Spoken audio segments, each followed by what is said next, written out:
Vamos iniciar a apresentação da Clarissa Martins Siqueira, que hoje é nossa palestrante, que vai falar sobre partículas de matéria escura. A professora Clarissa, ela fez graduação, mestrado e doutorado na Universidade Federal da Paraíba, né, no grupo de partículas da Paraíba. Depois, ela fez o doutorado dela, inclusive, em matéria escura também, mesmo, né? Depois disso, ela passou por um período... durante o doutorado, ela passou por um período de sanduíche no Instituto Max Planck e Heidelberg, na Alemanha, isso em 2018.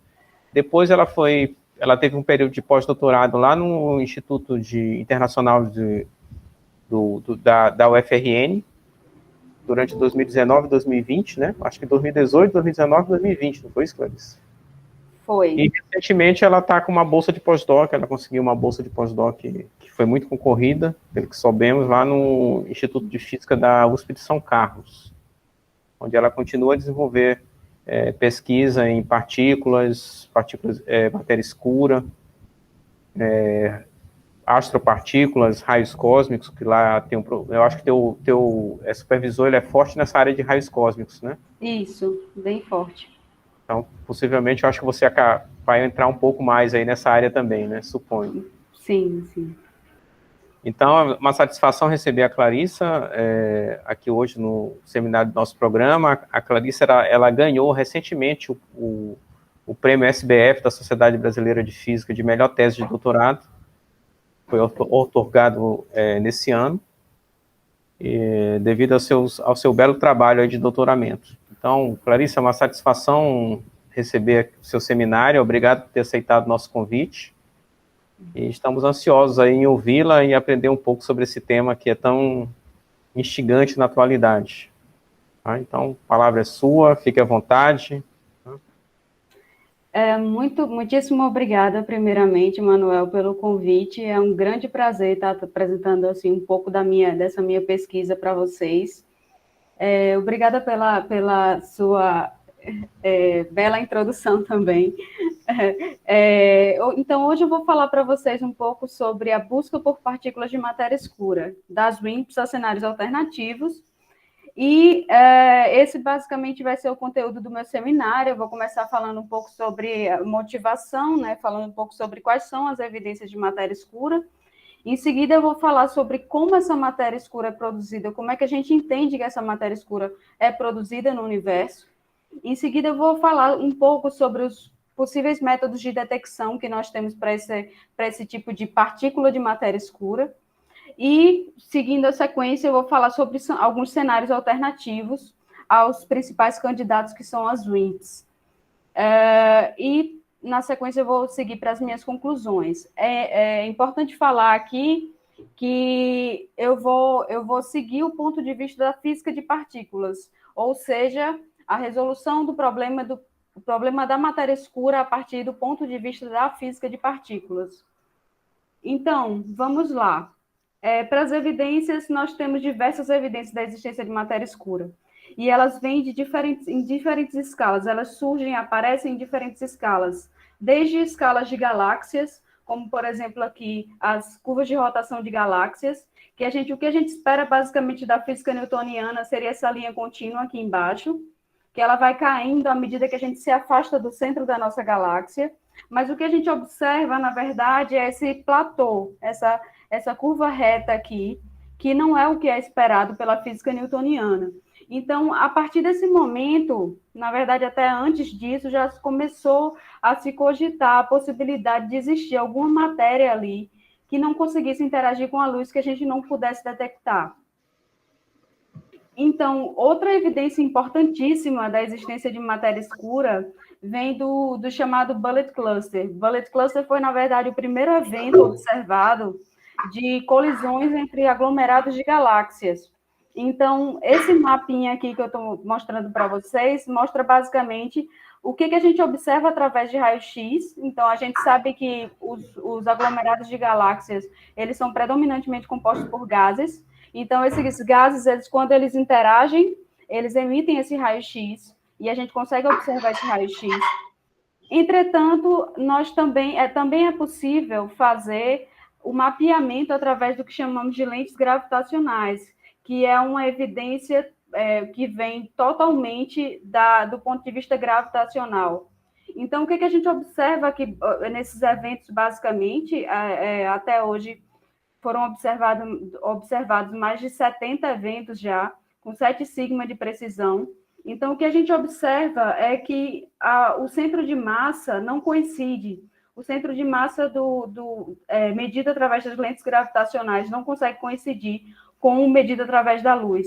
Então, o Bullet Cluster é uma das principais evidências da existência de matéria escura, eu diria, principalmente porque teorias, por exemplo, como teorias de modificação da gravidade, elas não são capazes de explicar esse evento, não são capazes de explicar essa discrepância que a gente observa no centro de massa, desses dois centros de massas aqui.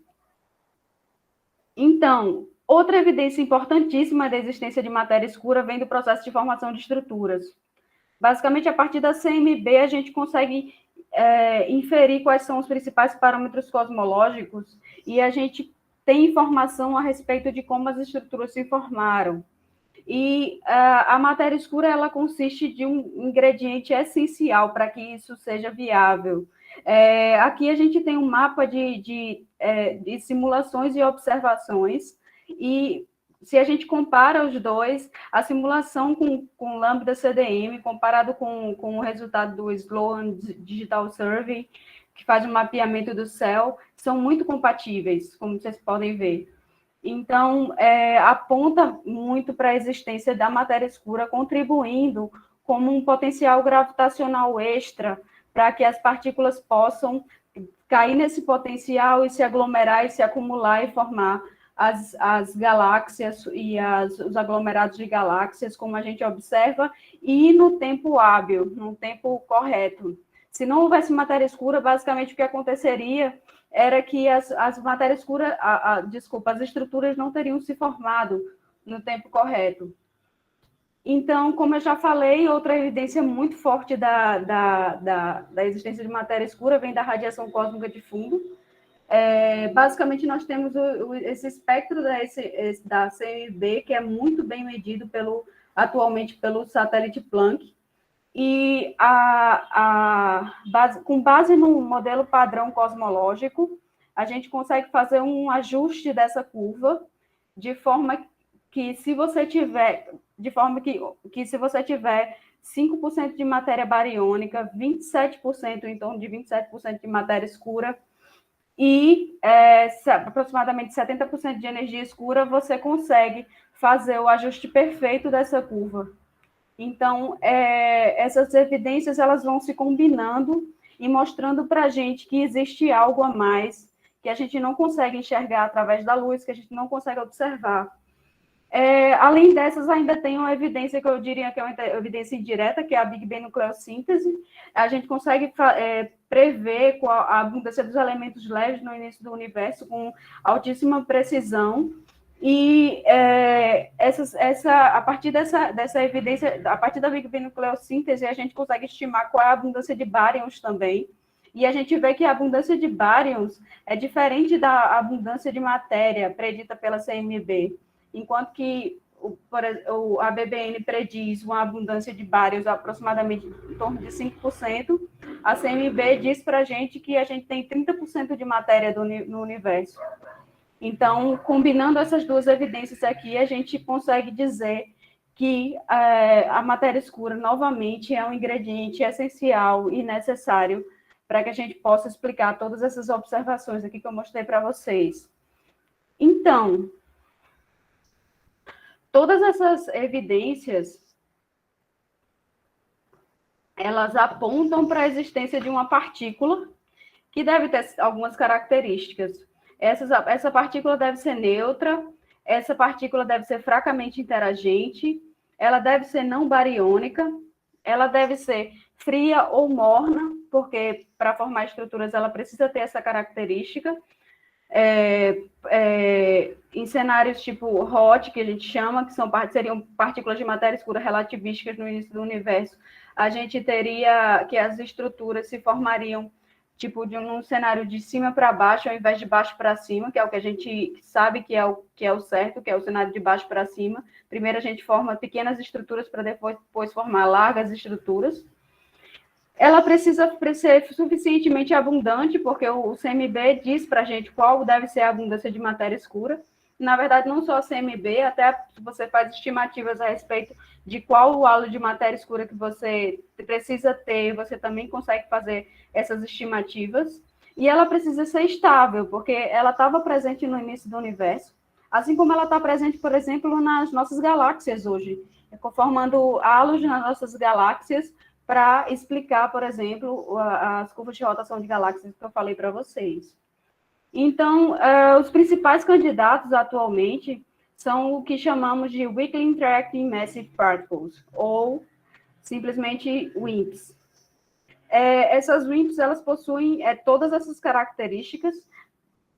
Vale salientar que as WIMPs, elas não são um modelo, elas são uma classe de partículas que possuem essas características e podem ser embebidos em extensões do modelo padrão.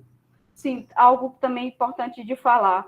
O modelo padrão que descreve a física de partículas atual, ele não possui um candidato à matéria escura, então a gente precisa de física nova para explicar o problema da matéria escura.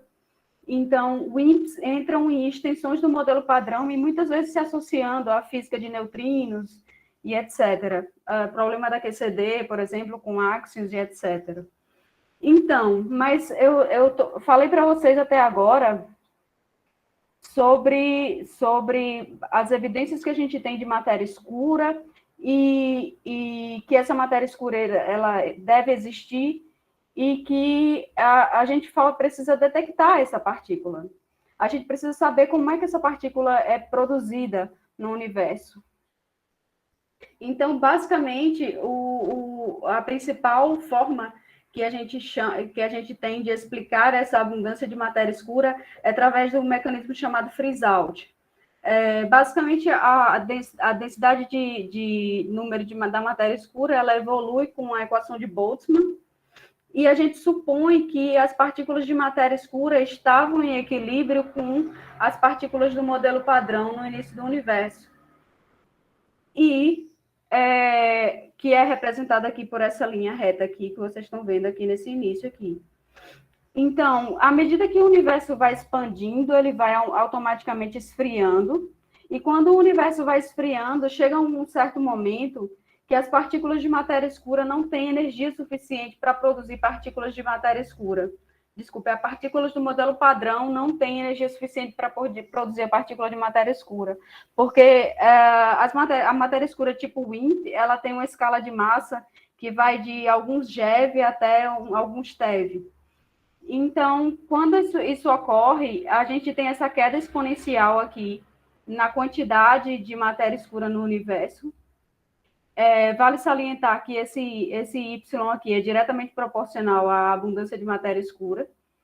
E quando a taxa de aniquilação da matéria escura ela se torna proporcional à taxa de expansão do universo, o que acontece basicamente? Antes que as partículas de matéria escura consigam interagir, o universo expande e não permite essa interação.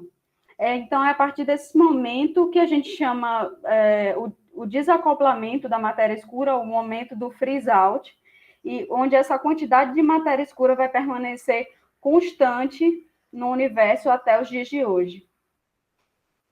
Então, um ponto importante que eu preciso falar é que a seção de choque característica das WIMPs, de aniquilação das WIMPs, está nesse valor aqui, que é um valor na escala eletrofraca. E isso ficou amplamente conhecido como o chamado milagre WIMP. Por quê? Porque na época a supersimetria estava super em alta, então acreditava-se que a supersimetria era realmente a teoria mais fundamental. E a supersimetria tinha partículas como o neutralino, e essas partículas do neutralino interagiam com essa seção de choque. Então, isso causou muito entusiasmo na comunidade científica e ficou amplamente conhecido como milagre WIMP. E outro aspecto importante disso tudo é porque essa seção de choque ela é detectável pelos experimentos atuais. Ela é testável. Então, o problema, a questão das WIMPs como sendo um dos principais candidatos e mais interessantes candidatos à matéria escura, é porque além dela conseguir explicar todas essas evidências que a gente observa, ela ainda consegue ser detectada, ela ainda consegue ser testada pelos experimentos atuais. Então, agora acho que a gente pode partir para os métodos de detecção.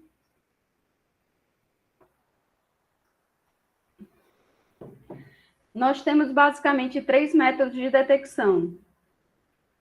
Um deles é a detecção indireta, que você supõe que em regiões mais densas no universo, que de matéria escura, essas partículas de matéria escura podem se encontrar, se aniquilar e produzir partículas no modelo padrão. E basicamente o que a gente observa, o que a gente observa em nossos telescópios, em nossos satélites, são os produtos estáveis dessa possível aniquilação de matéria escura em regiões densas do céu. Eu vou entrar em bem mais detalhes mais para frente. Então, outro possível método de detecção seria o que chamamos de detecção direta de matéria escura. Então, você pode ter uma partícula de matéria escura vindo e se espalhando com núcleos dos nossos detectores terrestres. Então, esse é um importante método de detecção da matéria escura, e ele é um que tá fornecendo os limites mais fortes atualmente sobre a seção de choque da matéria escura do ponto de vista de física de partículas. A outra possibilidade seria através de colisores. Se você tem, por exemplo, um colisor como o LHC, eu vou até entrar logo em mais detalhes. Se você busca por matéria escura num colisor como o LHC, você tem basicamente uma colisão próton-próton, e a partir dessa colisão você pode produzir partículas de matéria escura. Então, matéria escura podem ser produzidas numa colisão do LHC. Só que o que acontece? Como a partícula de matéria escura é muito fracamente interagente, ela acaba passando no detector sem deixar rastro algum. Então, o que a gente observa quando a gente faz esse tipo de análise é basicamente energia faltante, porque essas partículas de matéria escura não vão deixar traço no detector. Então, você tem que ter alguma outra partícula que sai junto com a partícula de matéria escura, que deixa algum rastro com um determinado momento e energia, e quando você faz o balanço energético, você consegue determinar que que alguma partícula que não deixou traço no detector passou por ali. Então, essa é uma outra forma de você buscar pelas partículas de matéria escura. Antes de entrar nos outros 2 métodos, eu gostaria de falar um pouco sobre a distribuição da matéria escura na Via Láctea. Eu acho importante falar sobre isso, porque tem um impacto direto nas nossas análises. Tanto os métodos de detecção direta como indireta, eles precisam de informações sobre qual a distribuição de matéria escura e qual é a velocidade dela também. Então, a gente sabe que a nossa galáxia é um sistema muito complexo e, por exemplo, para detecção direta, a gente precisa de informação da densidade de matéria escura na localização do nosso Sol, né, na Terra aqui. E, no caso de detecção indireta, por exemplo, como eu falei para vocês, a gente precisa de regiões mais densas de matéria escura, e se espera, por exemplo, que o centro da galáxia seja uma região bastante densa. Então, esse é um lugar da nossa galáxia que a gente olha quando a gente tenta buscar por algum sinal de matéria escura. Então, também temos outros alvos que eu vou falar um pouco mais para vocês mais para frente. A distribuição de matéria escura na galáxia é algo bem não trivial de você obter. São simulações de N corpos muito trabalhosas, e a gente tem diferentes perfis de distribuição da matéria escura. a gente consegue dizer qual é a densidade de matéria escura na localização do Sol. Lembrando que esse é um gráfico da densidade de matéria escura pelo raio, onde aqui é o centro da galáxia e aqui é a parte mais externa da nossa galáxia. Então, elas convergem nesse ponto aqui, a gente consegue prever que essa densidade é em torno de 0,4 GeV por centímetro cúbico, e a gente sabe também, consegue determinar qual é a velocidade, que é essa de 220 aproximadamente quilômetros por segundo, isso através da dinâmica de estrelas, eles fazem esse tipo de análise. Só que um aspecto interessante que eu gostaria de enfatizar aqui é que a gente, como dá para perceber, eles divergem muito quando a gente olha para o centro da galáxia, divergem bastante. Tem perfis que são mais cusped, que a gente chama, e tem os perfis que são mais chord. As evidências atuais apontam mais para um perfil mais cuspe na região do centro da galáxia. Então, os perfis mais usados atualmente são o ENASTO e o NFW. Mas, mesmo assim, a gente ainda tem muita incerteza a respeito de qual é essa distribuição da densidade de matéria escura no centro da nossa galáxia. Outra forma de buscar pela matéria escura, outro alvo que a gente pode usar, são as Dwarf Spheroidal Galaxies, que são galáxias localizadas no halo da nossa galáxia. E o aspecto mais interessante que tem nessas galáxias nessas galáxias anãs, é que elas têm uma altíssima razão massa-luminosidade. O que isso significa? Significa basicamente que eles são predominantemente compostos por matéria escura. Tem galáxias anãs que chegam a ter 95% do seu halo de matéria escura. Então, é bem forte, tem muita matéria escura ali. Então, olhar para esses objetos também é muito interessante. Apesar deles não terem uma densidade tão alta quanto o centro da galáxia, eles são alvos bem interessantes porque eles são limpos de background, eles são limpos de ruído. Então, se você olha para uma galáxia anã e você consegue observar algum sinal vindo dela, é um grande indício de que ele vem de uma aniquilação de matéria escura. Na verdade, a gente pode dizer que ele veio de uma aniquilação de matéria escura. Então, outras formas de você buscar em outros alvos que você pode olhar são os alvos extragalácticos, como a galáxia Andrômeda, ou Virgo Cluster, ou Coma Cluster dos aglomerados Virgo e Coma. Só que acaba sendo um pouco mais complicado, porque você precisa tem muito mais incertezas com relação ao background do que você olhar para alvos locais. Então, é por isso que a gente vai focar aqui nos alvos locais. Então, vamos lá, vamos para a detecção direta de matéria escura. Basicamente, como eu falei já para vocês, a gente espera que uma partícula, a gente está embebido nesse halo de matéria escura, então a gente espera que uma partícula de matéria escura possa se espalhar com os núcleos dos nossos detectores. E esse espalhamento vai provocar um recuo nuclear. E esse recuo é da ordem de 30 keV. E esse recuo provoca ionização, excitação e calor. Então, isso pode ser medido pelos experimentos atuais. Então, a gente tem vários experimentos buscando por matéria escura atualmente. E a taxa de eventos, basicamente, como eu falei para vocês anteriormente, ela depende de uma parte que vem da astrofísica, que é justamente a densidade de matéria escura na localização do Sol, como eu falei para vocês, da velocidade da matéria escura também na localização do Sol, e também depende do ponto de vista de física de partículas, que eu preciso saber qual é a ação de choque de espalhamento dessa partícula, qual é a massa da matéria escura. Então, outro aspecto importante que a gente tem que enfatizar é que a seção de choque da matéria escura é proporcional ao número de massa ao quadrado. Então, é por isso que a maioria dos experimentos de matéria escura, eles usam o xenon, usam elementos bem pesados para fazer essa busca por matéria escura, justamente para tentar aumentar a taxa de eventos que a gente observa.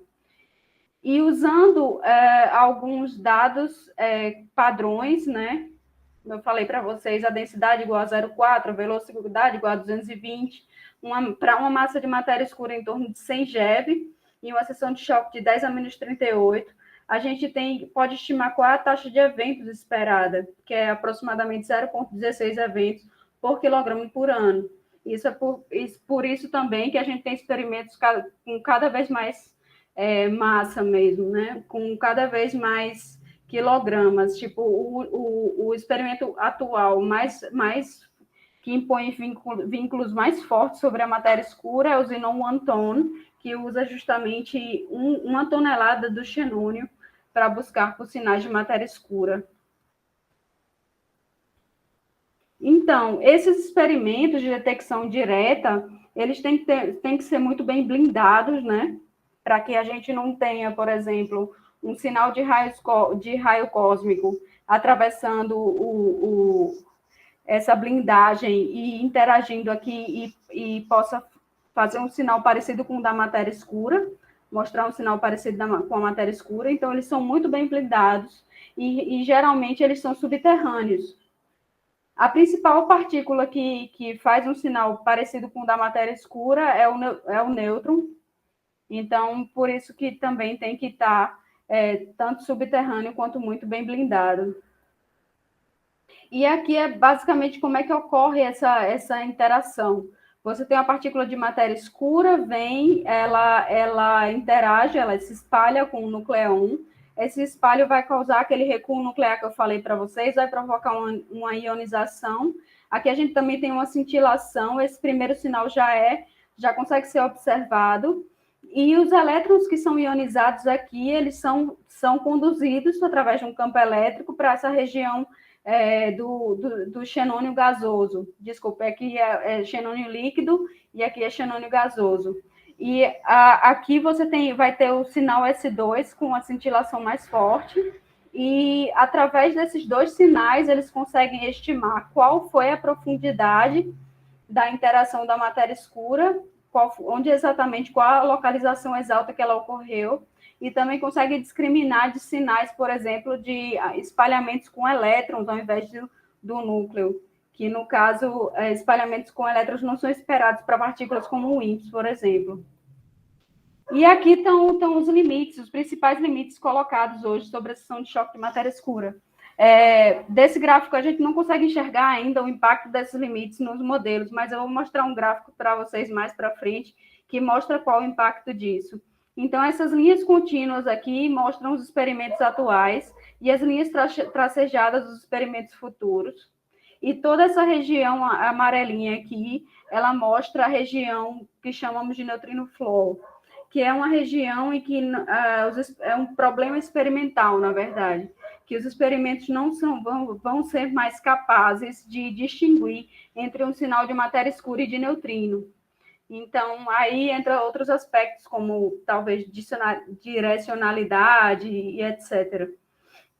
Mas, basicamente é isso, e a gente vai ver qual é o impacto desses experimentos nos modelos mais para frente. Acho que eu esqueci de falar, tudo que está aqui acima estaria excluído. Ou seja, se eu tiver uma massa de matéria escura com 100 GeV e com uma seção de choque de 10 a menos 44, ela vai estar excluída, centímetros quadrados, ela vai estar excluída pelo experimento Xenon One Ton, por exemplo. Então, nós temos também o outro método de detecção, que seria a detecção indireta de matéria escura. Como eu já falei para vocês, a gente tem regiões no céu que são mais densas, e nessas regiões a gente pode ter uma aniquilação de matéria escura, produzindo essas partículas do modelo padrão. Essas partículas produzidas, elas vão hadronizar e vão se propagar até nós.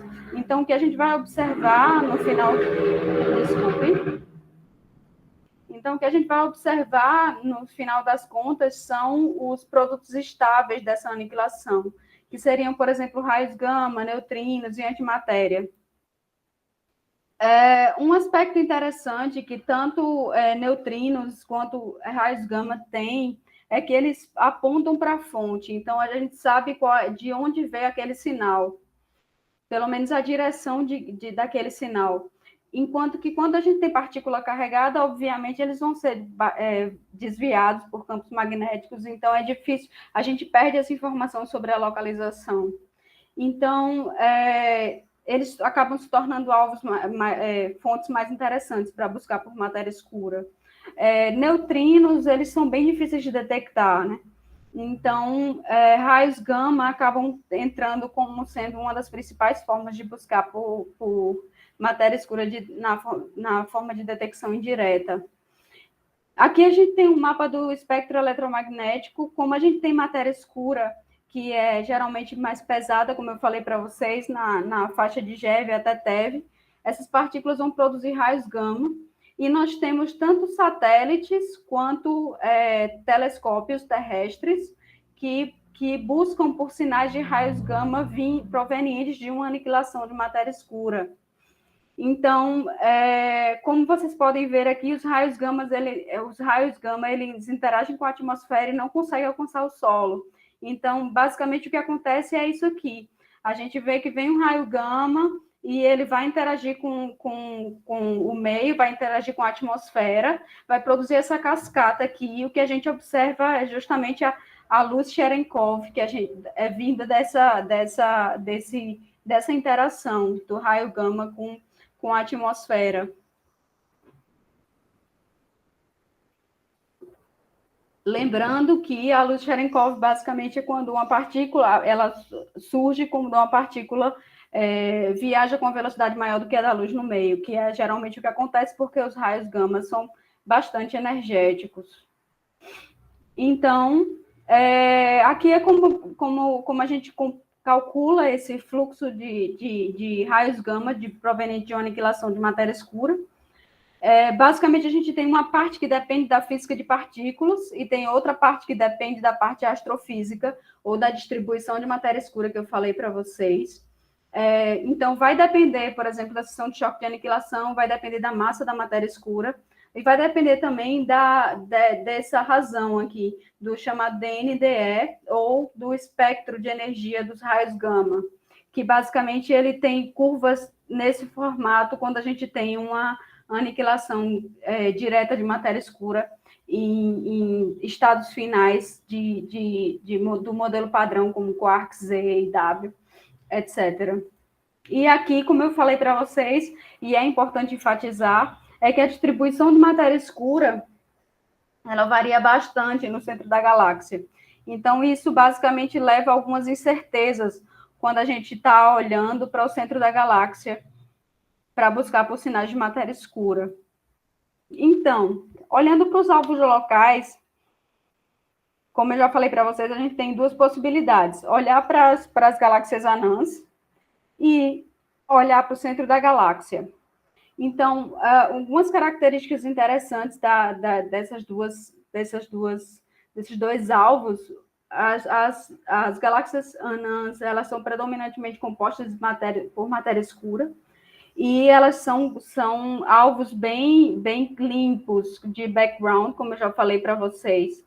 E, atualmente, eles fornecem os limites mais fortes, que vêm do Fermilab, apesar da gente não ter uma densidade de matéria escura tão alta como no centro da galáxia.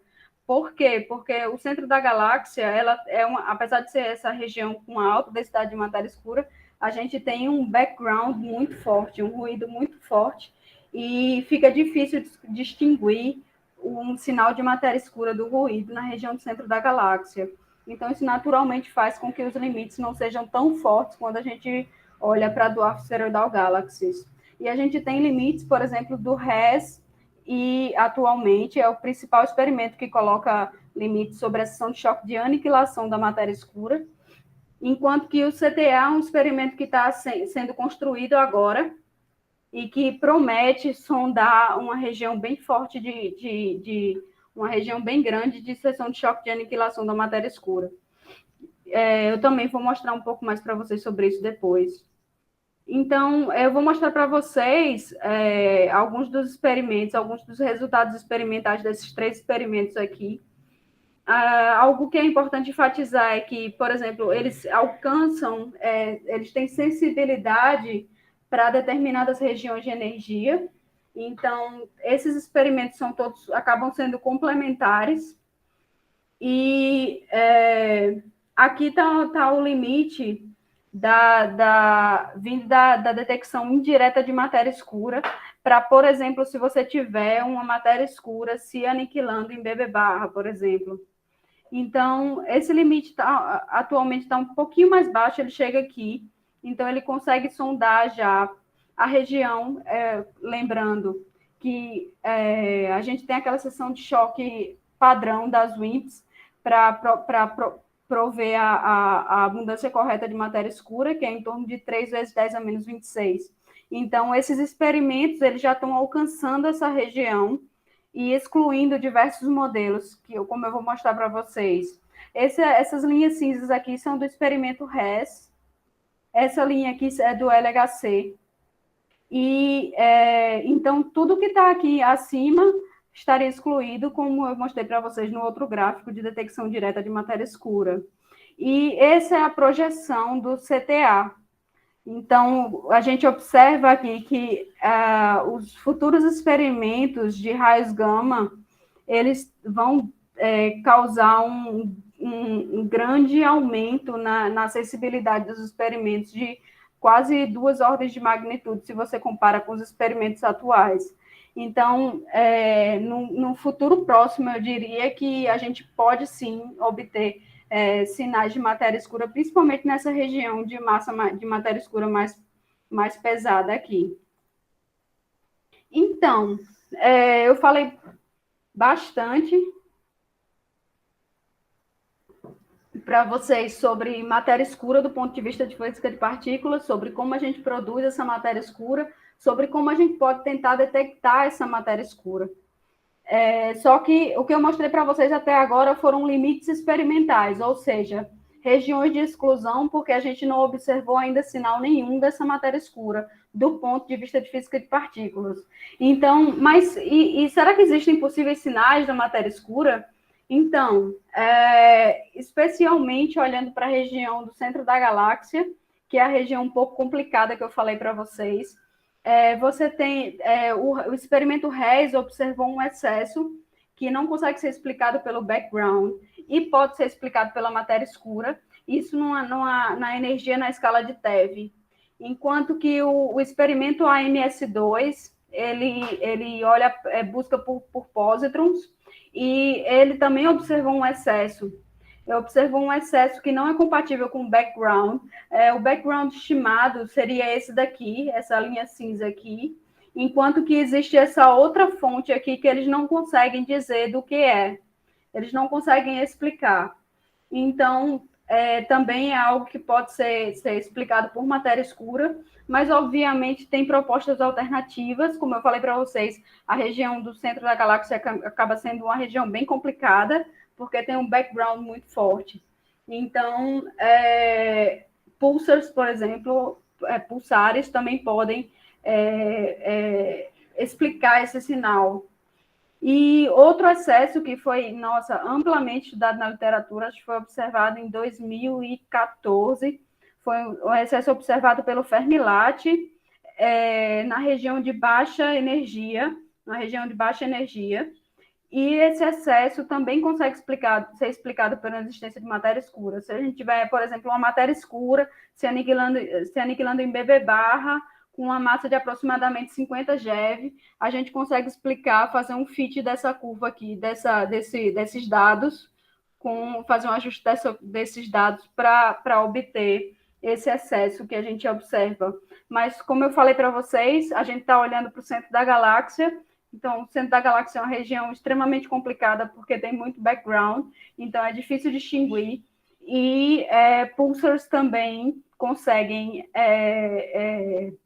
explicar esse excesso. Então, aqui eu achei interessante mostrar esse gráfico, porque esse é o sinal observado completo, e aqui, quando a gente tira todo o background, aí sobra justamente esse aqui, que é o que a gente não consegue explicar, e que a gente tenta explicar através da matéria escura ao longo desses anos. Sim, é importante dizer que saiu até um artigo recentemente que mostra que o CTA ele vai conseguir fazer distinção, discriminar esse sinal e bater o martelo com relação a isso, se esse sinal vem da matéria escura ou não. Então, como eu falei para vocês, as WIMPs estão bem vinculadas, né? A gente tem fortes vínculos atualmente sobre o cenário tipo WIMP. E aqui é um exemplo disso. Basicamente, o que eu tenho aqui são 3 modelos distintos de física de partículas que tentam explicar o problema da matéria escura. E aqui eu tenho o acoplamento versus a massa da matéria escura, para uma matéria escura do tipo escalar sendo mediada por um Higgs, e para uma matéria escura fermiônica sendo mediada pelo Higgs, e sendo uma matéria escura vetorial sendo mediada pelo Higgs. O que a gente observa, basicamente, é que, sim, essa linha aqui fornece a abundância correta de matéria escura, de acordo com o satélite Planck, como eu falei para vocês anteriormente. E o que a gente observa no final das contas é que todas essas regiões aqui, elas estão excluídas, ou seja, somente tipo o pico da ressonância consegue escapar dos limites atuais sobre matéria escura. Vale salientar que esses são experimentos futuros. Então, diante desse cenário, diversas propostas alternativas, obviamente, foram propostas, né? Diversas ideias alternativas foram propostas. Por exemplo, buscar por matéria escura sub-GeV, matéria escura mais leve, ao invés da matéria escura na escala da WIMP, que vai de GeV até TeV. Ou modificar a cosmologia, que também é possível, eu vou falar um pouco mais para vocês. Ou axions, talvez, ou buracos negros primordiais. Então, como vocês podem perceber, a gente tem, é bem amplo, a gente tem diversas possibilidades que têm capacidade de explicar a existência de matéria escura. A gente não está restrito ao WIMPs, e é isso que a comunidade tem feito atualmente, tem se voltado para possíveis cenários alternativos. Então, vamos lá. Falando em cosmologia não padrão, o que a gente sabe, basicamente, da evolução do universo? A gente entende, de acordo com o modelo cosmológico padrão, que a gente inicia com uma era dominada por radiação, depois a gente tem uma era dominada por matéria, e em seguida a gente tem essa era dominada por matéria escura, que é o que está presente hoje no nosso universo. Mas acontece que, e se a gente modificar essa cosmologia, qual seria o impacto disso na matéria escura? Aí esse foi o estudo que a gente fez e está fazendo. Por exemplo, se a gente tiver um período dominado por matéria no início do universo, ou seja, se ao invés de eu ter radiação no início do universo, eu tiver radiação, matéria, radiação, eu posso ter isso vai levar a um impacto grande na abundância de matéria escura, como a gente vai ver mais para frente. Porque quando esse campo de matéria que estaria presente no início do universo, ele decai, ele injeta radiação no banho térmico, aumentando a entropia. E essa razão de entropias provoca essa diluição na quantidade de matéria escura no universo. Isso é algo bem interessante. Então, outra possibilidade seria um fast expanding, que a gente chama um universo em que a densidade de matéria escura, ao invés de, no início do universo, bem no início, ao invés de ir com T a quarta, ela iria com T a sexta. E a gente teria esse período dominado por o que a gente chama, por esse campo que a gente chama de fast expanding, e depois eu teria o normal, a sequência que a gente observa, que é radiação, matéria, energia escura. Então, fazer essas modificações no início do universo, isso é algo permitido desde que você respeite o período da Big Bang nucleossíntese. A partir dali, a gente não tem como mexer, mas para trás a gente tem. Então, são possibilidades em aberto, e que elas alteram a abundância de matéria escura e a seção de choque da matéria escura e tudo, entende? Então, aqui são alguns resultados que a gente obteve. Nesse caso aqui é para uma região dominada por matéria, né? Que quando você tem esse período dominado por matéria lá no início do universo, E aqui seria tipo a curva da abundância relíquia de matéria escura para o caso standard, para o caso do freeze-out padrão, numa cosmologia normal. E essas linhas aqui são com a cosmologia alterada por um campo de matéria no início do universo. O que é mais interessante a gente apontar aqui? Toda essa região aqui colorida está excluída. Então, esse modelo, que foi um two Higgs doublet mais um U1, ele está quase excluído pelos experimentos atuais. Então, sobra uma pequena região aqui e outra pequena região aqui no pico da ressonância, como eu falei para vocês, que é meio que padrão atualmente. Né? Então, esse período dominado por matéria no início do universo, ele provoca essa diluição na abundância de matéria escura, que acaba exigindo sessões de choque menores para a matéria escura e que acaba sendo menos vinculado pelos modelos atuais. Então, isso seria uma possibilidade. E o fast expanding, na verdade, como naturalmente, se eu tenho um campo que eleva o meu H, que aumenta o meu H, que é a constante de Hubble, a taxa de expansão, se eu elevo o H, naturalmente, eu não sei se vocês lembram, mas eu falei para vocês que o que determina o desacoplamento da matéria escura era a relação entre a taxa de expansão e a taxa de aniquilação. Então, se eu aumento a taxa de expansão, naturalmente, eu aumento a taxa de aniquilação, que faz com que eu aumente a seção de choque, e eu acabo tendo esse modelo aqui mais vinculado, como está bem mostrado aqui nesse gráfico. Bom, então a gente pode partir para outra possibilidade. Outro possível modelo que a gente pode explorar, uma tipo WIMP. Uma matéria escura tipo WIMP, uma alternativa, que são os chamados modelos confinados em um setor escondido, ou modelos secluded. O que a gente tem basicamente? A gente espera que a gente tenha um setor visível, que abarca toda a matéria que a gente conhece, ou seja, tudo que está dentro do modelo padrão, e a gente espera que a gente tenha um setor escuro, e a gente espera que exista alguma partícula que faça uma conexão entre o setor visível e o setor escuro. E esses mediadores, por exemplo, se a massa desse mediador for menor do que a massa da matéria escura, e esse mediador pertencer a esse setor escuro, a gente pode ter uma matéria escura se aniquilando nesses mediadores que pertencem ao setor escuro e que, subsequentemente, decaem em partículas do modelo padrão. Ou seja, eu não tenho um cenário de aniquilação direta da matéria escura, eu não tenho uma conexão direta da matéria escura com partículas do modelo padrão. Mas a partícula de matéria escura, ela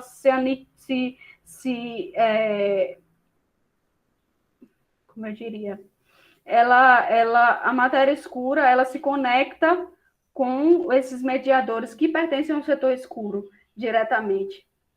Então, o que torna esse modelo interessante? Basicamente, a gente consegue escapar dos limites de detecção direta e de colisores, e esse tipo de cenário produz uma assinatura bem interessante do ponto de vista de detecção indireta. Então, nós fizemos um trabalho focando nos modelos confinados, esses modelos confinados, para vários possíveis canais da matéria escura, no caso, esses mediadores se aniquilando nesses diversos canais aqui leptônicos e de quarks, e nós checamos qual vai ser o impacto do experimento CTA, do experimento SWGO, que eu vou falar para vocês, sobre esses modelos. Mas, para isso, primeiramente, a gente tem que calcular o espectro de raios gama. Para a gente calcular o espectro de raios gama, a gente usou um pacote tradicional, que é o PPPC, e a gente calculou na energia de repouso do mediador e fez um boost para a massa da matéria escura. Mas o que é mais importante vocês terem em mente aqui é esse parâmetro εF, que ele vai caracterizar esse cenário. Esse parâmetro εF, ele vai relacionar a massa das partículas no estado final com a massa do mediador. E aqui está alguns dos nossos resultados para o nosso espectro da matéria escura. Ou seja, recapitulando, a gente tem aqui duas partículas de matéria escura se aniquilando em dois mediadores metastáveis, e esses mediadores metastáveis, que podem ser escalares ou vetoriais, eles se aniquilam em partículas do modelo padrão, que seriam taus, muons ou elétrons. E aqui está o espectro que cada um deles fornece para a gente. E para diferentes valores do parâmetro εf, que relaciona a massa desse mediador do setor escuro, que é do setor, pertence ao setor escuro, com a massa dos estados finais. E nesse plot também a gente incluiu a aniquilação direta para comparação. Então, a gente vê que o espectro para modelo secluda ele é mais largo, ele é mais soft do que o espectro causado pela aniquilação direta de matéria escura. E aqui a gente tem basicamente o mesmo cenário, mas para as partículas hadrônicas, né? Para os quarks e para os Bs, no estado final. Aqui eu vou mostrar para vocês quatro análises diferentes para quatro diferentes experimentos para esses modelos. Como eu falei para vocês, esses experimentos de detecção indireta são complementares, porque geralmente eles olham para regiões de energia diferentes. Então, aqui eu tenho o Fermilat, por exemplo, com a energia de 500 MeV até o 500 GeV. Aqui eu tenho o RES com energia de 230 até 30 TeV. E esses dois são os experimentos que a gente tem, que são os atuais. Mas esses dois aqui de baixo, eles são os experimentos futuros. São o CTA, que ele está em fase de construção atualmente. Ele vai ser capaz de sondar uma região de energia de 20 GeV até 300 TeV. E temos também o SWGO, que ele está na fase de Research and Development, acho que é pesquisa e desenvolvimento, né? E o SWGO ele vai ser capaz de explorar energias de 100 GeV até 100 TeV. E a gente vai ver como esses experimentos são complementares na busca por matéria escura. Aqui a gente tem alguns resultados. Esse primeiro cenário aqui, escolhendo o εf igual a 0,01, enquanto que esse aqui é para 0,1. E aqui a gente tem combinados os limites para os modelos tipo secluded, aniquilando em leptons desse lado aqui. Para o Fermilat, por exemplo, são essas linhas roxas. Para o SWGO são as linhas vermelhas. Para o RES são as linhas verdes. E para o CTA, as linhas azuis. Então, lembrando que os atuais são o roxo e o verde, e os futuros são o azul e o vermelho. O que a gente pode observar aqui, que é bem interessante, é porque os canais que hadronizam geralmente produzem fluxos maiores de matéria escura e, consequentemente, são mais vinculados pelos experimentos. Que esse é o caso, por exemplo, você tem matéria escura aniquilando em tal, e esse tal hadroniza rapidamente, produzindo píons, e esses píons decaem diretamente em raios gama altamente energéticos. Então, eles acabam fornecendo vínculos mais fortes sobre a existência de matéria escura. Vale salientar que aqui essa linha tracejada é a linha que fornece a abundância correta de matéria escura, aquele sigma V lá de 3 vezes 10 a menos 26. Então, o que a gente observa é que o Fermilat ele já é capaz de sondar essa região para determinados canais, mas o CTA e o SWGO vão ser capazes de sondar, principalmente para os canais mais hadrônicos, como eu falei para vocês. Esse aqui é o resultado para quarks, como eu falei para vocês. Quarks hadronizam rapidamente, produzindo píons que produzem raios gama altamente energéticos. Então, o que acontece basicamente é que eles acabam sendo mais restritivos. E o ponto que eu gostaria de enfatizar aqui é que vocês vejam a diferença que tem dos experimentos atuais e da promessa do CTA e do SWGO, que é de quase uma ordem de magnitude aqui, ou mais do que isso. Então, são experimentos que eles estão aí para sondar uma vasta região de massa de matéria escura pesada, né, na escala de TeV, até 100 TeV, que prometem ou mostrar para a gente algum sinal da existência de matéria escura, que foi uma região que nunca foi sondada, né? Ou simplesmente excluir diversos modelos que a gente tem atualmente com essas massas. E eu diria que estreita o cenário e faz a gente começar a olhar para modelos alternativos, como eu já falei para vocês. Então, aqui eu chego nas minhas conclusões, acho que eu quase extrapolei um pouquinho o tempo. O problema da matéria escura, ele existe, esse seria o to take home message, seria a mensagem que eu quero que vocês levem com vocês, que eu sei que eu falei muito sobre o problema da matéria escura, sobre diversos aspectos, sobre modelos alternativos, mas o que eu quero que vocês tenham em mente é que o problema da matéria escura ele é um problema real, que a gente observa, tem evidências gravitacionais contundentes da existência deles. Até agora, a gente não conseguiu observar nenhum sinal de matéria escura do ponto de vista de física de partículas, mas o WIMPs, eles continuam sendo um excelente candidato à matéria escura. Apesar de muitos modelos estarem excluídos, ainda existe janela para as WIMPs. E cenários alternativos têm sido amplamente estudados na literatura. E aqui a gente apresentou duas possibilidades, uma delas modificar a cosmologia e a outra delas é trabalhar com essas partículas do setor escuro, que são esse tipo de secluded models, mas existem diversas outras alternativas, como, por exemplo, axions, como eu falei para vocês, buracos negros primordiais, ou mesmo a modificação do mecanismo de produção da matéria escura, sendo via freeze-in ao invés de freeze-out. E é isso, eu acho que eu consegui passar o meu recado. Eu gostaria de agradecer a vocês pela oportunidade